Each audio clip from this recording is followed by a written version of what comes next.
bonjour et puis je commence un texte que vous connaissez, mais qui va rafraîchir un petit peu les esprits. Seront des aliénés nègres et blancs qui auront refusé de se laisser enfermer dans la tour substantialisée du passé. Je suis un homme et c'est tout le passé du monde que j'ai à reprendre. Je ne suis pas seulement responsable de la révolte de Saint-Domingue, en aucune façon, je ne dois tirer du passé des peuples de couleur ma vocation originelle. En aucune façon, je ne dois m'attacher à faire revivre une civilisation nègre injustement méconnue. Je ne me fais l'homme d'aucun passé. Je ne veux pas chanter le passé au dépens de mon présent et de mon avenir. N'ai-je donc pas sur cette terre autre chose à faire qu'à venger les Noirs du XVIIe siècle? Je n'ai pas le droit, moi, homme de couleur, de souhaiter la cristallisation chez le blanc d'une culpabilité, je te regarde, d'une culpabilité envers le passé de ma race. Je n'ai pas le droit, moi, homme de couleur, de me préoccuper des moyens qui me permettraient de piétiner la fierté de l'ancien maître. Je n'ai ni le droit, ni le devoir d'exiger réparation pour mes ancêtres domestiqués. Vais-je demander à l'homme blanc aujourd'hui d'être responsable des négriers du XVIIe siècle? Je ne suis pas esclave de l'esclavage qui déshumanisa mes pères. Frantz Fanon, révolutionnaire, peau noire et masque blanc. Je vais redire ce texte-là à plusieurs reprises. Et puis je vais demander aux militants, à tous les militants, notamment aux progressistes, de le citer dans les balisiers. Je vais demander à mes amis qui sont à l'heure actuelle dans la rue de penser à ça lorsqu'ils mènent des combats justes, comme celui pour la vie chère. Tous ceux qui sont autour de cette table ne me contredisaient surtout pas. Savent que chaque individu, quelle que soit la couleur de sa peau, est avant tout un homme ou une femme avec une histoire personnelle et un potentiel unique et non défini uniquement par son héritage ou son passé collectif. Même s'il fait la geôle, même s'il fait la prison, il est homme, il est totalement réversible dans sa conception peut-être erronée des choses. Cela appelle à une réévaluation des récits historiques, c'est ce que nous essayons de faire à Tous Créoles, à une revendication de la liberté d'être soi-même en dehors des stéréotypes ou des attentes culturelles. Ah, il fait la geôle, il n'est pas bon. Ah, c'est un métier, il n'est pas bon. Ah, monsieur c'est un avocat, il n'est pas bon. Ah, je mange CBK à Paris à la fois. Ah, c'est un vendu. Etc., etc., etc. Quant à Marceline, c'est un avocate, etc. Ben oui, les avocats, ça vous sert à certains moments. La vie chère. La vie chère. La vie chère. Alors, très rapidement, je vais après vous laisser parler. Tout le reste du temps sera à vous. On a assisté dans une première phase à une première étape où il y avait la vie chère, et puis brusquement une cristallisation sur la personne de Mme Conconne qui aurait porté plainte contre Petitot. Ça a pris l'espace, tout l'espace médiatique. Une colère reportée sur Catherine Conconne. Et puis ensuite, on a oublié. Seconde étape, c'est une négociation à la préfecture. Je vais très vite, hein, je sais que je caricature. Seconde étape, c'est nous ne participons pas à un problème qui est fondamental parce qu'il y aura des tuis, c'est ça auquel le peuple ne participera pas. Donc nous ne pouvons pas filmer. Donc puisque nous ne pouvons pas filmer, nous ne participons pas. Alors c'est quoi donc le combat? Est-ce que c'est le combat de la vie chère? Est-ce que c'est le combat de la promotion de groupes qui a de justes revendications, de continuer à se faire connaître, à se faire voir? Moi je pense qu'il faut être raisonnable et que il faut reconnaître que les participants à cette réunion se sont engagés collectivement à une baisse durable des prix de 20% en moyenne sur 2500 produits. Alors oui, d'accord, alors on peut aussi dire que le CP ça fait avant, Pouty n'a pas fait avant. Il a fallu, alors ça c'est nous, c'est moi, pas vous, donc moi tout seul, qui constate qu'il a fallu beaucoup de bruit et de fureur pour aboutir à une première solution fondée sur un simple aménagement technique, c'est sur les transports, sans disposition législative, sans arrêté préfectoral, sans décret d'application d'une loi.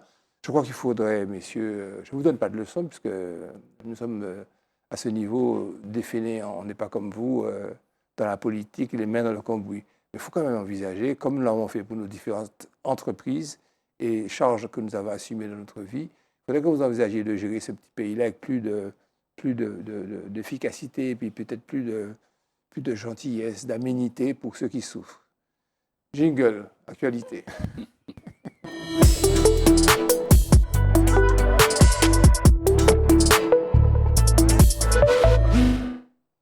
Alors, avant encore de réellement entrer dans le vif du sujet, on parle de Barnier, pour le Premier ministre Barnier. On fait un petit tour. On va traiter ça longuement. On fait un tour de table. Commence par Daniel, Premier ministre. Tu es content, tu es heureuse, la France est Non, mais administrée. il ne s'agit pas de savoir si à titre individuel on est heureux, content. Un pays a besoin d'avoir toutes ces institutions. Bon, c'était pas dramatique, hein, c'était pas la fin du monde parce qu'il n'y en avait pas, mais il était temps qu'il y en ait un. Donc il y en a un, tant mieux. C'est pas le pire qui pouvait être, puisque bon, on constate que c'est quelqu'un qui a le sens du consensus, puisque en tant que commissaire européen, il est arrivé à faire tout le monde signer pour le Brexit. Donc il a une certaine capacité, une expérience. Attendons voir. Emmanuel? Oui, mais moi je pense que c'est, enfin, une fois n'est pas coutume, j'avais pronostiqué ça ici même il y a quelques mois quand on imaginait les prospectives sur qui serait le Premier ministre en disant qu'il serait issu de la droite républicaine. Bon, ça paraissait inenvisageable, en réalité c'est ce qui est en train de se passer, mais une certaine droite qui va essayer d'ouvrir un peu sur ces différents écarts pour obtenir une majorité relative. Bon, il a l'air d'être. Enfin, moi, j'ai eu un crédit plutôt d'intérêt pour lui. Il a l'air d'aborder ça avec un esprit d'ouverture et un sens de la négociation qui est plus que nécessaire pour pouvoir sortir des fourches codines de. Il dit Daniel a dit un pays a besoin de ces institutions pour comment dirais-je, fonctionner. C'est vrai, mais on constate que l'absence de Premier ministre n'a guère impacté notre vie quotidienne. D'ailleurs, ce n'est pas le record. Hein. Je crois que Gabriel Attal, gouvernement de démissionnaire, sous la Ve République, il y en a eu un, je vous demanderai de chercher, qui a fait 63 jours. Là, on a fait 52 jours, donc ça va. La Belgique fait 365 fois 3 fois. Ouais. Donc ça ne... Non, je pense que ça va au-delà. Ça va au-delà et je pense que c'est une révision constitutionnelle devient nécessaire pour éviter ce genre de problématique qui peut avoir des conséquences dramatiques. Daniel va en parler. Christian. Oui, merci. Alors, moi, je vous dirais que, en tant que ministre des Affaires étrangères, j'avais déjà remarqué comment dire, ça... Pondération. Pondération, merci Daniel. Voilà, c'était pas un homme passionné, c'était pas un homme vindicatif et tout. Après, quand j'ai constaté qu'il a été candidat à la candidature pour les primaires au niveau en 2021. Donc, je me suis dit, voilà un homme qui a envie de jouer un rôle à travers son expérience, notamment les ministères qu'il a eus et notamment les affaires étrangères. Et puis, évidemment, quand j'ai entendu son nom, il a accepté rapidement aussi, parce qu'il voulait, je pense qu'il était sensible à mettre son expérience au service de la France. Voilà. Donc, je ne peux qu'espérer que, surtout, sa connaissance des affaires étrangères, même par rapport à l'Ukraine, va peut-être amener un plus de pondération auprès de M. Macron. Voilà. Une ébauche d'analyse. Un gouvernement Michel Barnier positionné centre-droit et à droite ne sera pas tout de suite renversé par le Front National puisqu'ils ont annoncé une certaine bienveillance. Mais dans la pratique, le Rassemblement national est devenu maître du jeu politique et maître des horloges. Quand il veut, il appuiera sur le bouton, parce que vous savez, vous avez les chiffres, et il va éjecter donc M. Barnier. Ce qui veut dire que le Front républicain, qui avait permis le barrage au Front national, a été complètement explosé. Premier constat. Ensuite, dans la pratique, Barnier ne va pas s'opposer à ce qui avait été décidé par la politique macroniste. Ce n'est pas un gouvernement de cohabitation, c'est une continuation. Il ne va pas abroger la réforme des retraites, il ne va pas essayer de toucher à l'impôt sur les grandes fortunes, il ne va pas non plus mener une politique d'augmentation de salaire, surtout puisque la France est en bam-bam. La France est en grande difficulté, réduction. Voilà. Et souvenez-vous que lors de la primaire, j'ai regardé ça, la primaire de la droite fin 2021 pour la présidentielle de 2022 organisée par les Républicains, il avait proposé un moratoire sur l'immigration. Il avait proposé la fin de l'aide médicale d'État. Il avait demandé que soit instauré, ce grand européiste, un bouclier constitutionnel permettant de s'affranchir du droit européen et de la jurisprudence de ces instances dans quelques domaines clés. Alors, ce qui veut dire qu'il est flexible. Bon, ok, d'accord. Mais ce gouvernement est appelé à être très vite minoritaire parce qu'il a permis de mettre deux blocs, l'un en face de l'autre. Le fameux Front républicain qui a été blousé, qui a été complètement dupé, et qui va attendre que l'affrontement frontal avec le Rassemblement national pour ensuite nous remettre dans le chaos. Je ne suis pas du tout optimiste. Un petit jingle pour afficher l'atmosphère. On a remarqué.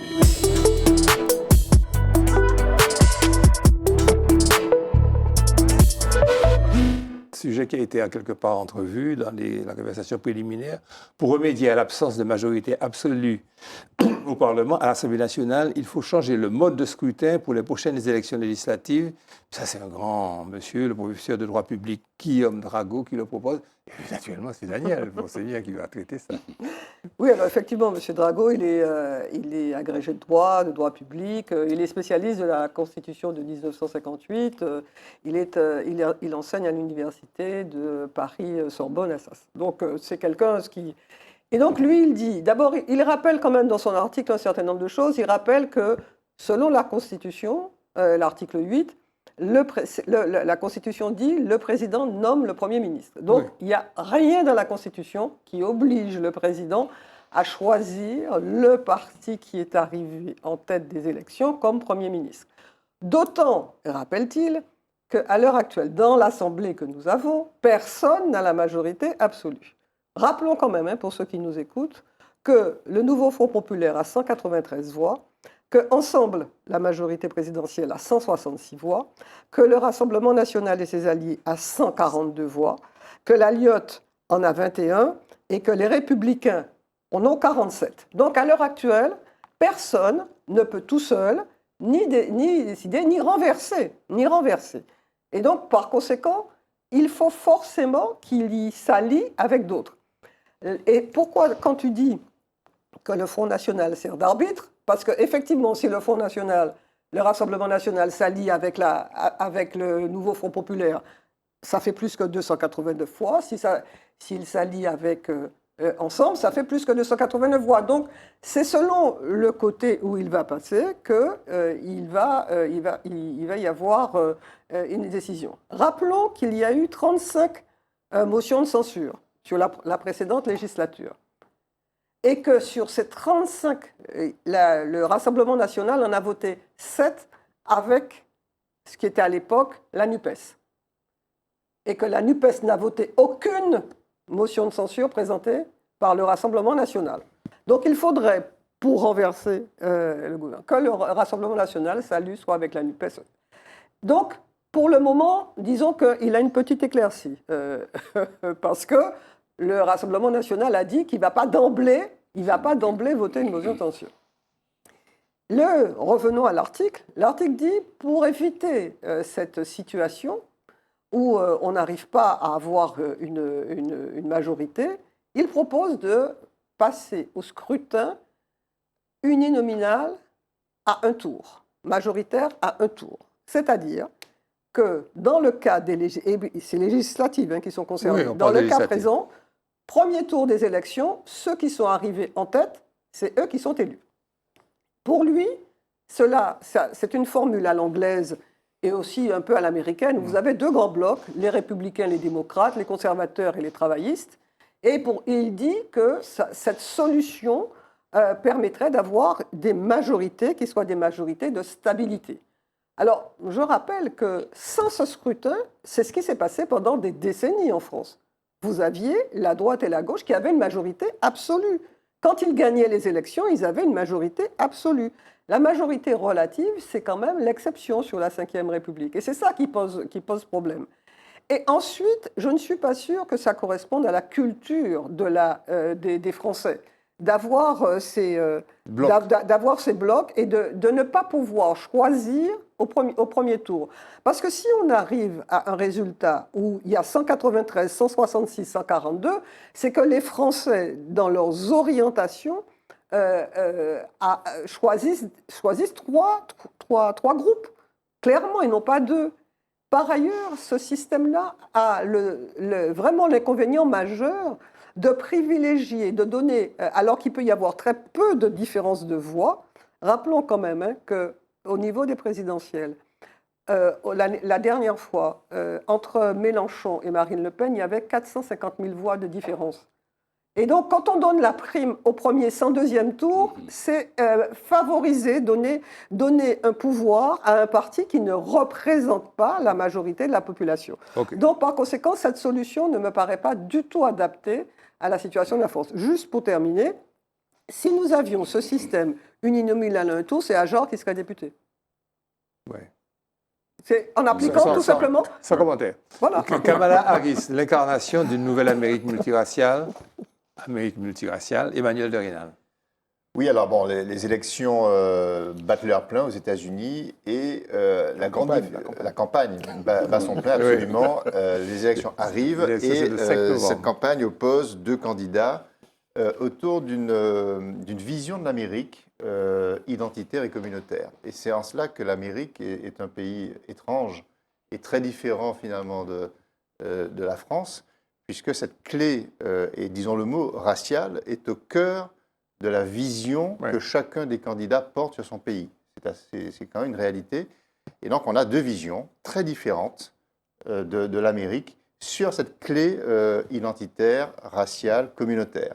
Alors d'un côté, Kamala Harris, elle incarne une Amérique multiraciale, multiculturelle, une Amérique diversifiée, quand Donald Trump, lui, il incarne une Amérique blanche, conservatrice, basée sur une rhétorique plutôt nationaliste, plutôt populiste même.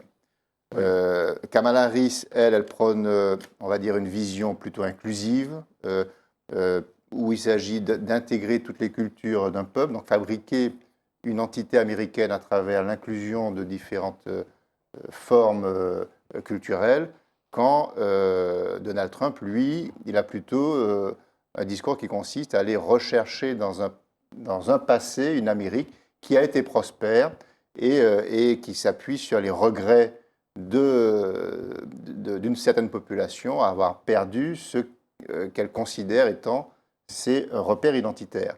Donc on est sur une vision d'avenir contre une vision un peu passéiste, il faut bien le dire.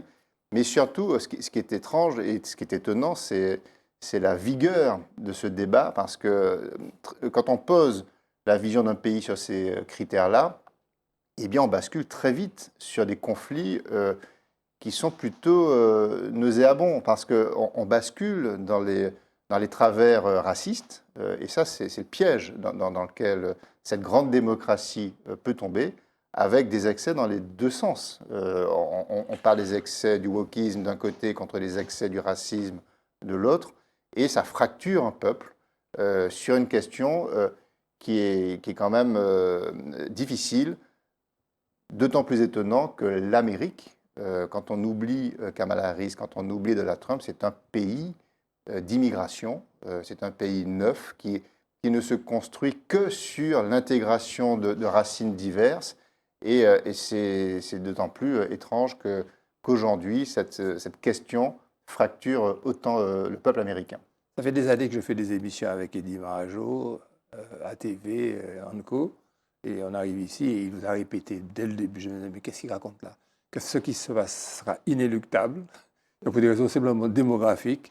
La vieille idée d'une Amérique de WASP, c'est-à-dire White Anglo-Saxon People, c'est fini. Que, bon, il y a eu Obama, bon, maintenant il y a une dialectique, il y a eu un Trump, parce que par l'effet de...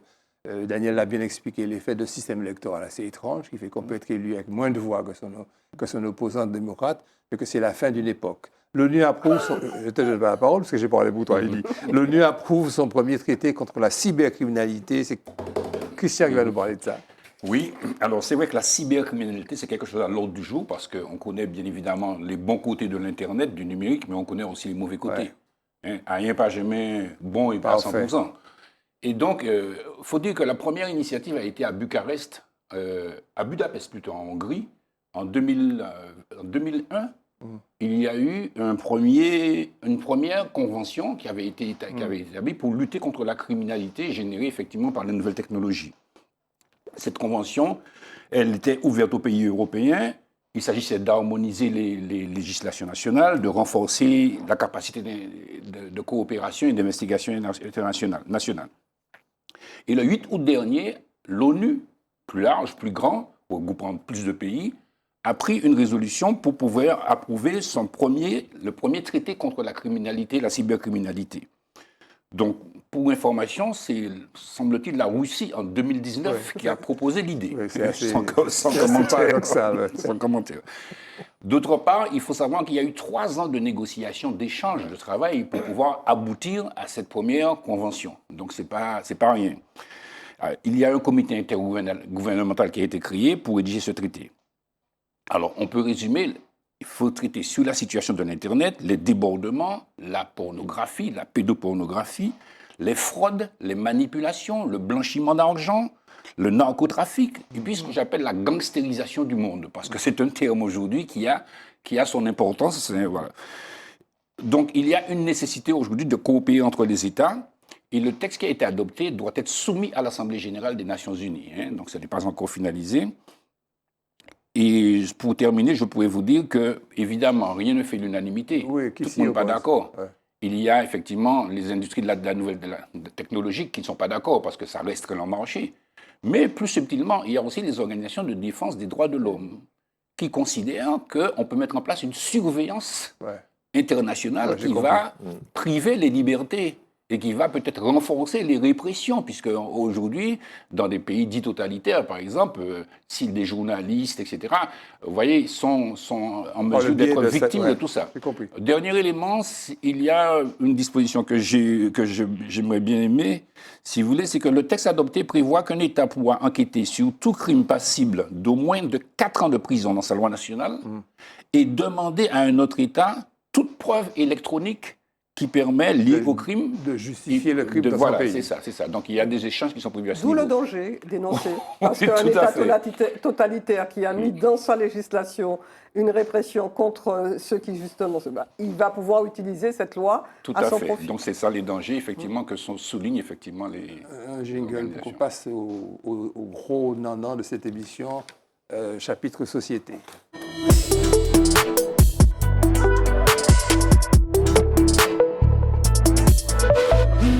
Alors, en fouillant dans les documents digitalisés, puisqu'on n'a plus de livres et tout ça, Comment ça ?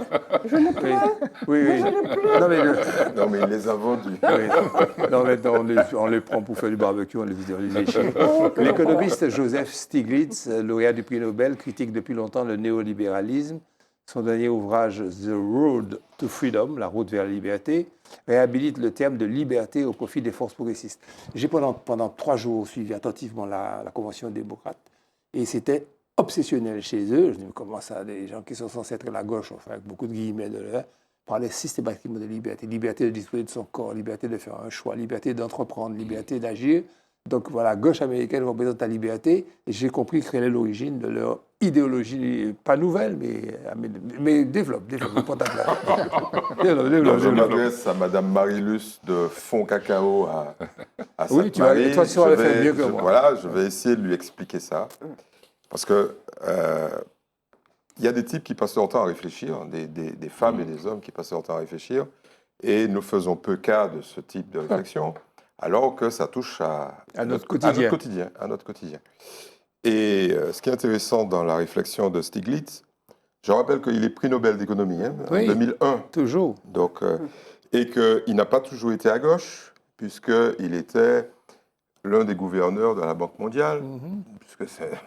Et la Banque mondiale, ce n'est pas vraiment la quintessence du progressisme dans le monde. Hein. Mais on l'a éjecté, on l'a éjecté. On l'a mis dehors. Ok. Bon, alors, c'est quoi l'idée et c'est en lien avec ce qu'on vit là sur la vie chère. Exactement. C'est ça qui est intéressant. Alors, Stiglitz dit les néolibéraux, en réalité, il ne les appelle pas comme ça, mais les capitalistes, chers à mon ami, promeuvent la liberté à tout craint. Mais en réalité, ce n'est pas la liberté, puisque un système capitaliste ne peut pas accepter l'idée que les gens aient le choix. Choix de vie, choix de ce qu'ils veulent manger, ce qu'ils veulent boire. Le choix. Donc, le système capitaliste, pour leur prouver qu'ils sont libres, leur propose des choix. Alors que nous devrions avoir nos choix et décider de ce que nous voulons Et c'est parce que le système capitaliste promeut.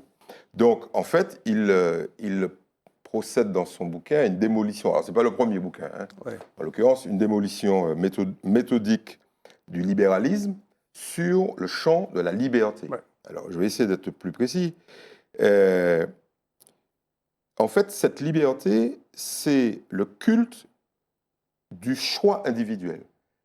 Il n'y a pas de choix collectif. Le capitaliste dit, mais non, ce n'est pas la peine de nous dire qu'on va choisir collectivement. Chacun a le droit de choisir ce que je lui propose. Donc c'est ça la nuance. Vous voyez, regardez le rayon. Pas ce qu'il veut, mais ce que je lui propose. Ce que je lui propose. Ok. Quand tu rentres dans un magasin, tu dis pas, je voudrais trouver dans ce magasin ça. Tu rentres dans le magasin et le type te dit, regarde cette liberté totale de produits que tu as et de prix. Et c'est ça qui est intéressant. L'image d'Emmanuel, c'est qu'à l'époque, il y avait ça de rayon dans les chocolats et que maintenant, Voilà, regarde. tu as une houille de chocolat. Tu es libre. Tu es libre de venir dans mon magasin et de choisir mes produits. Donc, il dit très clairement que ça, c'est une vaste fumisterie et que, en réalité, le choix individuel dépend, et c'est ça qui est génial, et c'est ça qui est en lien avec ce qu'on vit ces jours-ci, mais dont personne ne parle, le choix individuel est lié au revenu. Et oui, plus tu gagnes d'argent, plus tu as le choix, moins tu gagnes d'argent, moins tu as le choix. Donc en réalité, et c'est ça qui est terrible, la liberté individuelle ne s'applique pas aux gens qui n'ont pas d'argent. C'est ça que le système capitaliste dit. Fabuleux. Donc le système capitaliste prive de liberté, donc de choix, une partie très importante de la population et accorde un choix particulier construit par lui à l'autre partie de la population. Donc, ni un ni l'autre, libre au total. Et c'est ça qui est intéressant. Alors, bon, c'est un peu plus complexe que ça. Oui, mais j'ai caricaturé, non, mais vous avez compris. C'est éclairci. Mais on peut dire aussi qu'on te crée quelquefois des besoins pour te dire que dans ton choix. Bien sûr. Parce qu'il y a les besoins qui sont essentiels et puis ceux qui sont totalement... Alors, je vais y venir tout à l'heure. D'accord. Avec l'autre théorie. L'autre sujet. Alors, ce qui m'a plu dans cette analyse de cet ouvrage, c'est le paragraphe que je vais quasiment lire, avec quelques commentaires très rapides. C'est en parlant du fait que l'on s'étonne, on s'émeut de ce que les commerçants trompent les gens, font des prix, la marge et tout. Mais il explique que c'est ça la caractéristique principale de l'économie de marché. Ouais. S'il n'y a pas d'association de consommateurs, s'il n'y a pas de service des fraudes, s'il n'y a pas de choses à limiter les contre-pouvoirs pour limiter la liberté du loup. Qu'est-ce que le loup fait? Le loup, il mange le mouton. Donc, il ne faut pas s'émouvoir du capitalisme, la méchante, c'est l'économie de marché, l'économie à laquelle nous souscrivons tous. Alors, c'est ça la nuance, c'est que le mouton veut être mangé. Il veut être mangé, parce qu'il souscrit au système dans lequel il y a un loup, et il dit seulement, ne mange pas trop entier, ne mange pas trop cru, ne mange pas trop vite, laisse-moi le temps de respirer avant d'être totalement mangé. On peut vouloir être une personne qui fait confiance et qui suit la fameuse règle d'or. La règle d'or est une éthique de réciprocité dont le principe fondamental est énoncé dans presque toutes les grandes religions et cultures. Traite les autres comme tu voudrais être traité. Capitaliste, méchant, vilain, GBH, t'es parfait et tout, traite-moi comme tu voudrais être traité. Mais c'est pas ça la règle. La règle, c'est l'économie de marché, sinon il coule, l'autre a coulé. Oyoen a coulé tout parce qu'ils ont peut-être essayé ou ils étaient mal gérés, je ne sais pas. Mais une société régie uniquement par le principe de marché, ou du marché, c'est-à-dire c'est à l'acheteur de faire attention, peut exposer les individus à des fraudes et des escroqueries fréquentes, créant ainsi une société de défiance. En revanche, mettre en place des règles de restriction du marché, interdisant la fraude et les pratiques déloyales et trompeuses, peut faciliter la mise en place d'un système social valorisant la confiance et permettant aux individus que nous sommes d'être tels que nous aimerions être, pas comme l'autre veut que nous soyons. Ouais. Juste une petite question, parce que ça peut faire l'objet peut-être du sujet d'une autre émission. Qu'est-ce qu'il y a d'autre à part ça? Parce que bon, les gens peuvent se dire, mais c'est quoi? C'est les systèmes étatiques, c'est les ateliers, c'est les magasins nationaux. Donc on peut voir ailleurs comme. Non, mais non, pas besoin d'aller jusque là. Tu vas à Cuba, tu regardes ce que tu peux avoir, pourquoi. Donc non, je pense que c'est un sujet qu'il faudrait. Moi, je me souviens avoir. Il faudrait creuser. Je me souviens avoir plaidé à l'époque pour les associations de consommateurs. Je me souviens avoir eu des semi-victoires, ensuite contre-carrière en cause d'appel, sur les problèmes de consommation en liaison avec la répression des fraudes. Mais quand tu n'as même pas 20 fonctionnaires de la répression des fraudes pour juger de la qualité, pour juger des prix et tout, quand tu as des systèmes qui sont totalement... C'est le rôle de l'État. C'est ça la société de confiance, c'est ce que je vous ai dit, la règle d'or qui fait qu'on souscrit à l'économie de marché parce que c'est le corollaire de la liberté. On a un passeport, on circule, on prend sa paye.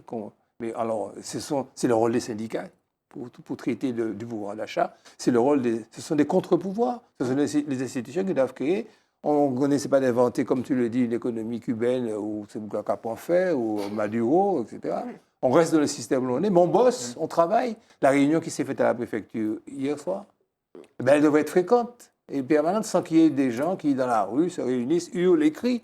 Ça veut dire que c'est une société de compassion, une société d'intérêt, on arrête de répéter mécaniquement que 30% de la population vit sous le seuil de la pauvreté.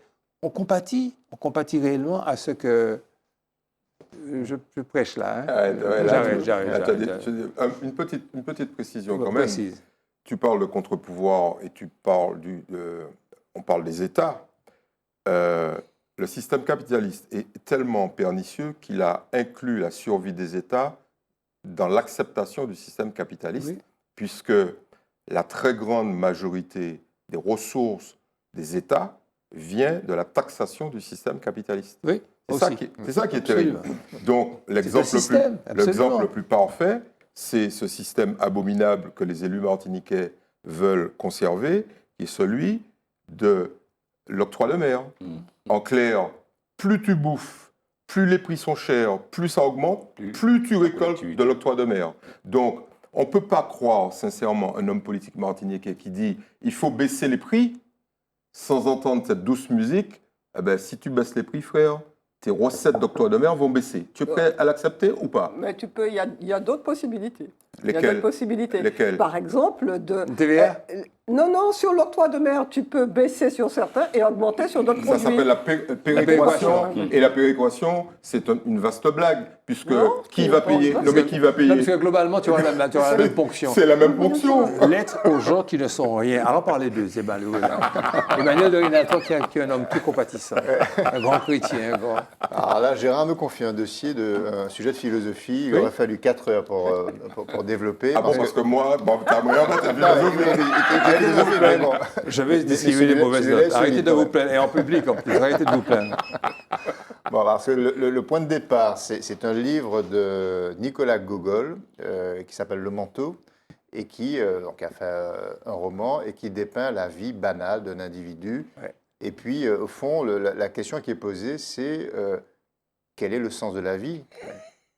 Et donc, une fois qu'on a dit ça, on est face à un immense néant et on est tous à se poser la question quels sont mes critères pour que quand j'aborderai la phase finale de ma vie, je me retourne en disant j'ai réussi ma vie ou je l'ai ratée. Ouais. Si tu as le temps de te poser ça. Si je te pose cette question-là. Ça, c'est la médecine. C'est le cas de voilà, très nombreux.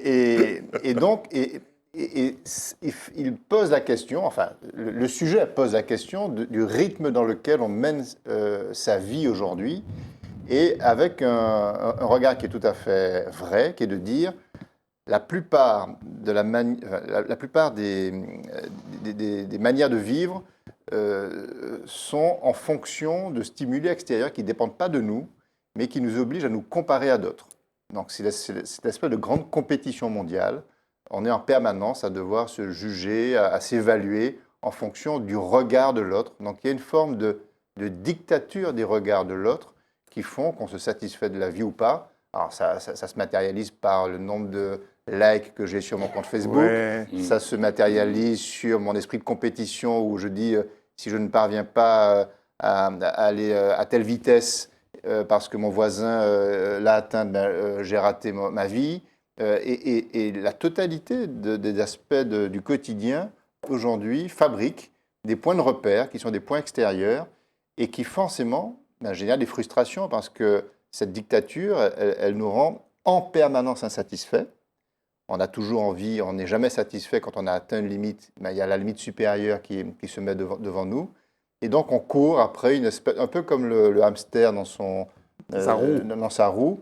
on n'est jamais satisfait du point d'arrivée. Il y a toujours un point supérieur. Et ça, des études scientifiques mesurent que ça fabrique des maladies, ça fabrique des cancers, ça fabrique des maladies cardiovasculaires, ça réduit la durée de vie de près de 20%. Enfin, cette espèce de dictature de l'autre, cette espèce de star system dans lequel on est inscrit, nous rend en réalité malheureux.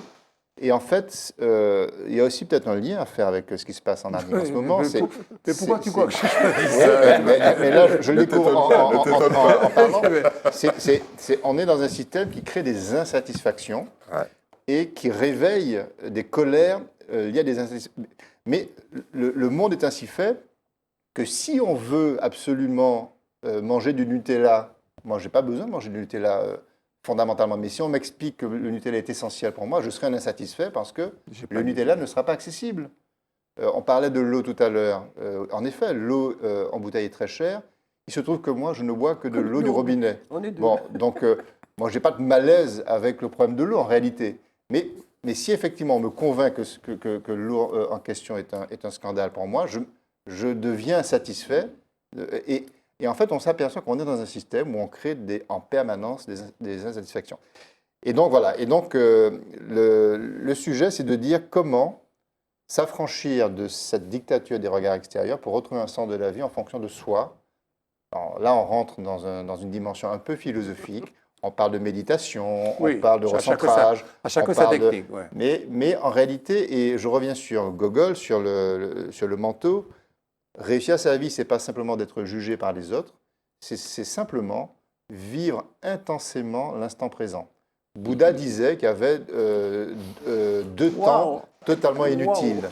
Le passé. Tu as changé Emmanuel, là. Non, mais je travaille. Il a muté. Non, mais tu as le temps du passé. Fanon en a parlé tout à l'heure, qui est un temps inutile puisqu'on ne peut plus agir dessus. Le temps du futur, qui est un temps inutile parce qu'on n'a pas le pouvoir de driver, reste le temps présent. Donc si déjà on mène sa vie en étant dans l'intensité du moment présent, eh bien on aura moins de maladies, on aura moins de cancers, on aura moins de frustration et on vivra peut-être heureux avec peut-être moins de besoins parce qu'en réalité l'intensité du temps présent finalement nous réconcilie avec ce que nous donne le moment du présent. Ce que Manuel vous a expliqué, ça répond à la question, mais pourquoi au moment des municipales, il y a des personnes qui jaillissent de tous les coins de la commune et puis qui veulent être maire? Pourquoi aux législatives, il y a des gens dont on n'a jamais entendu parler, qui viennent et qui se trompent même, qui peut-être ne savent pas très bien ce que c'est qu'une collectivité, que la TVA ou autre, par rapport à l'octroi de mer, qui veulent être députés? C'est ce besoin d'exister. Et puis aussi, pourquoi, parce que je suis obligé ça me permet d'être encore vivant, je regarde les réseaux et tout, pourquoi on a à chaque fois les élus berlus qui disent « Les amis, la famille, mon un petit poste. » Enfin, je dis alors, avant qu'il commence à te dire n'importe quoi sur le fait que la vie est chère ou pas, tu attends 30 secondes où il montre ton visage mal rasé, il n'a aucun sens de la communication, mais vous avez ça comme ça sur les réseaux sociaux, des gens qui veulent exister. Depuis que j'ai vu cet article que je t'ai envoyé, que tu as vraiment amplifié, j'ai une grande sympathie pour ces personnes-là à l'époque. Qui est-ce qui veut parler sur ça, toi? Andy Warhol. Oui. Andy Warhol, 15 minutes de célébrité. Ça peut vous sauver une vie. Hein. Le quart d'heure de gloire. Le quart d'heure de gloire. Oui. Bon, on va essayer dans l'économie. Vous savez que je me martyrise. Lui, je me martyrise sur la philosophie. Toi, je te martyrise sur l'économie. Et puis, ensuite, la musique, ça ne sera pas un martyr, ça va être un rafraîchissement. La théorie du donut. Explique ce que c'est que donut, déjà, d'abord. C'est une pâtisserie américaine. Yes. En forme de cercle, avec un trou au milieu. Et puis, on peut mettre du chocolat, on fait des trucs glacés dessus. Ouais. Bon. C'est dégueulasse, pardon. Ouais. Comme beaucoup de trucs américains. Bon, alors, c'est quoi cette théorie? Alors, ça vient d'une économiste britannique qui s'appelle, il faut quand même citer, Kate Raworth. Tu me permets d'agacer Daniel, une très belle femme d'ailleurs.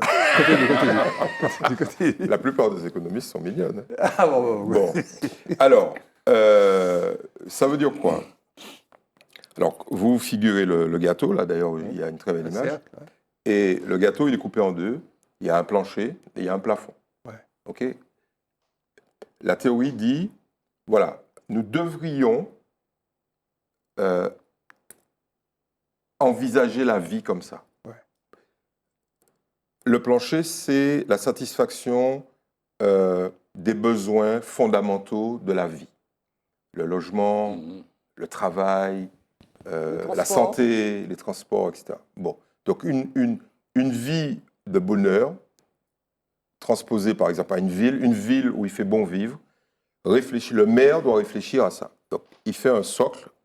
Et puis, le plafond, c'est ce à quoi on peut rêver de meilleur, mais qui est forcément, un plafond, c'est forcément limité.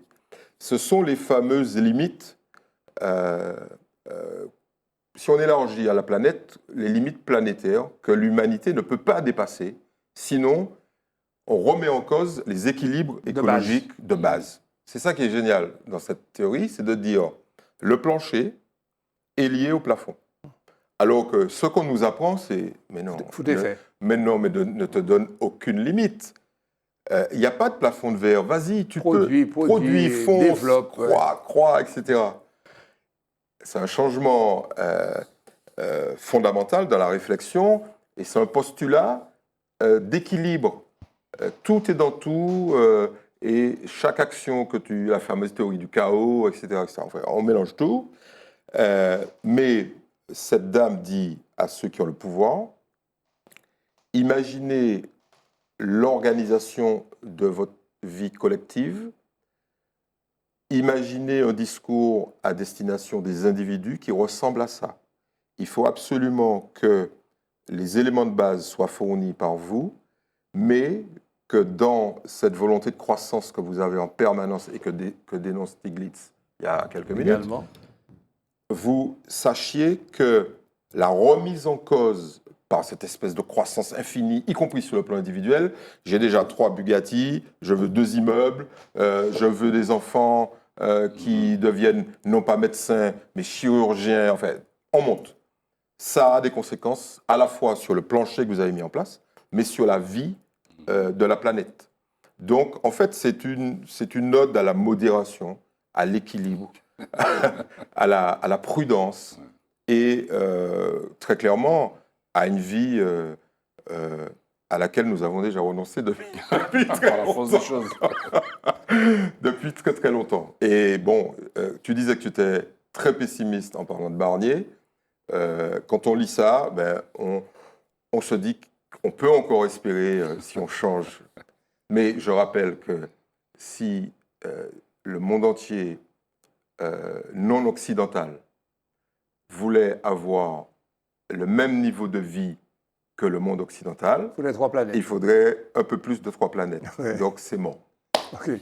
Moi, quand je lis ces sujets, je ne les comprends pas très bien, je les donne à chacun d'entre vous, et puis quand je sors de là, je sors de là avec... on va maintenant parler de choses qu'on comprend avec nos sens, avec notre cœur. Voilà. Petit jingle avant, musique.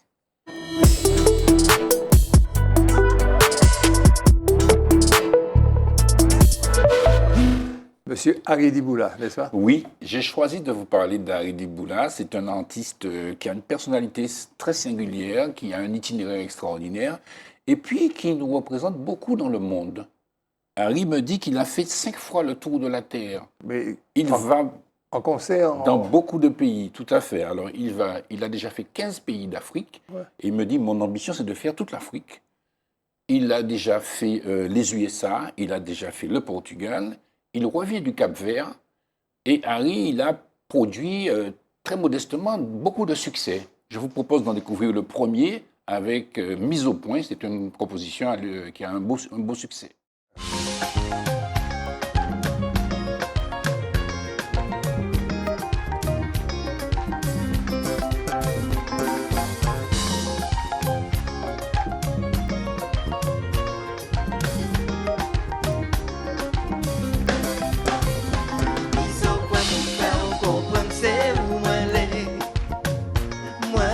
Pour respirer, c'est où moi les.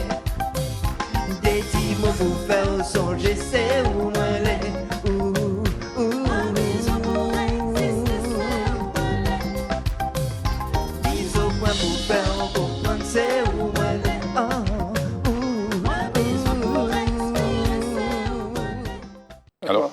Harry a réalisé, je crois, 7 albums. Et chaque album a son succès. Alors, je crois qu'il était producteur aussi de ces albums. Il arrange ses titres. C'est véritablement un gars qui gère son projet de façon totale, quoi. Je vous propose d'écouter un deuxième titre qui s'appelle « Je refuse ». C'est un succès également. Je dois me résoudre à fermer, sans même un dernier inventaire. Pourquoi compter, c'est pas la peine. Je sais que c'est tout que je perds.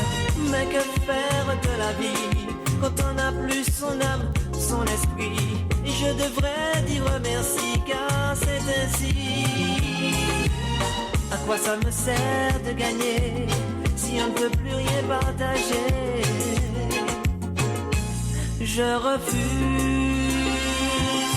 Je refuse de parler. Je refuse d'écouter. Je refuse de continuer. Je refuse. Je refuse de parler. Je refuse d'écouter. Je refuse de continuer. Je refuse. Harry Diboula, c'est 40 ans de carrière. Harry Diboula, c'est aussi une grosse vente en streaming. Et les streamings lui permettent aussi, comme la provenance des droits d'auteur, de lui faire voir où est-ce qu'il est joué. C'est-à-dire que, par exemple, Harry reçoit beaucoup de droits qui sont de la Norvège, du Japon, de la Suède. C'est ça qui m'amène à dire ce que j'ai déjà dit. On exporte autant de musique que de Rome. Non, parce que là, il faut prendre conscience de ça. Et en exportant la musique, je crois qu'on révèle aussi l'identité. On a déjà parlé aussi comment le créole, grâce à la musique, a sa portée un petit peu, si vous voulez, au-delà de nos frontières. On va écouter un troisième titre qui s'appelle « 100 ou moins garé ». C'est aussi un très très beau titre que les mélomanes, je pense que les zoukeurs, comme il dit, aussi connaissent bien.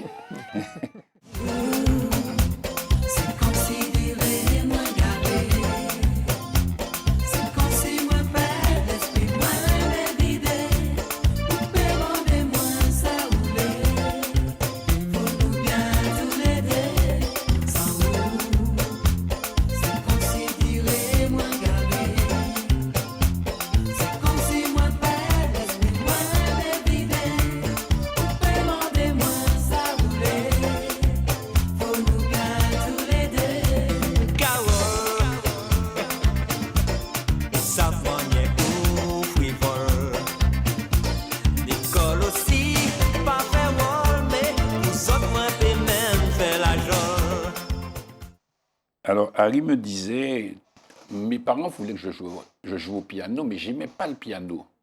Mais c'est après que j'ai appris à jouer le piano. Mais moi, ce qui me passionnait, c'est le violoncelle. Voilà. Et vous allez voir, peut-être que dans ce que je vais vous faire écouter, une capacité d'écriture d'Harry, à travers, effectivement, notamment ses introductions. Donc, je vous propose de partager ce qui révèle effectivement sa sensibilité pour cette musique symphonique.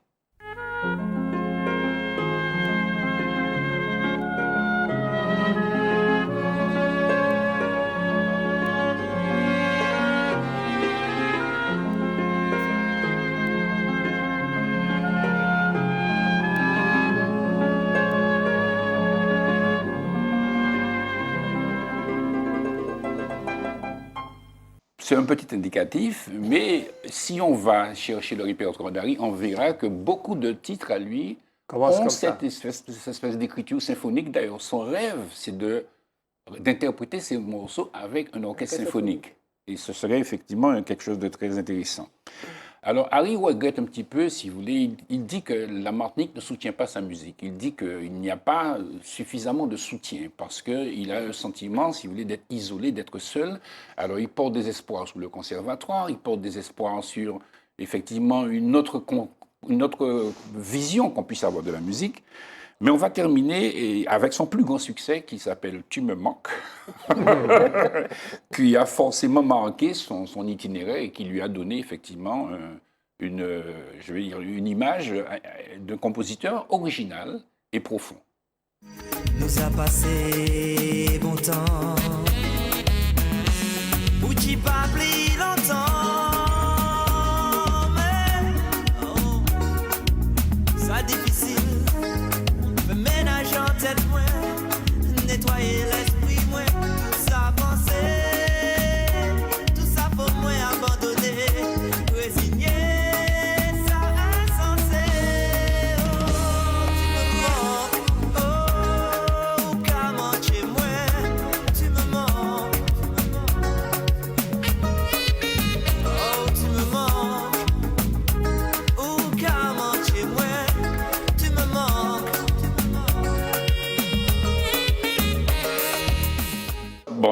noté. Alors, donc j'espère que je fais, chers téléspectateurs, que vous avez partagé ce petit moment très agréable en écoutant Harry Diboula, mais en écoutant bien évidemment notre émission. Voilà, Si pas extraordinaire, vous constatez un blanc après l'arrêt de la musique, c'est parce qu'il y avait une blague qui avait été, je ne vais pas vous la dire, parce qu'elle était tellement puissante, elle ne peut pas la dire. Elle n'est pas politiquement correcte. Oui, elle ne peut pas dire ça, mais c'était fort, fort, fort. Je vous remercie d'avoir assisté jusqu'à la fin à notre créativité, à nos analyses. Et je ne vais pas dire lucubration, parce qu'on ne lucubre pas dans cette émission, on fait des choses sérieuses. Et je vous remercie pour les commentaires positifs qui remontent. Je demande à Max de placer quelque part une adresse email où vous pourriez éventuellement donner vos commentaires, vos critiques. Et moi j'aime bien les critiques, ça me permet d'avancer. En tous les cas, avec la même équipe, peut-être dit, on ne sait jamais. Allah est si grand, Dieu est si grand. À la semaine prochaine, à bientôt.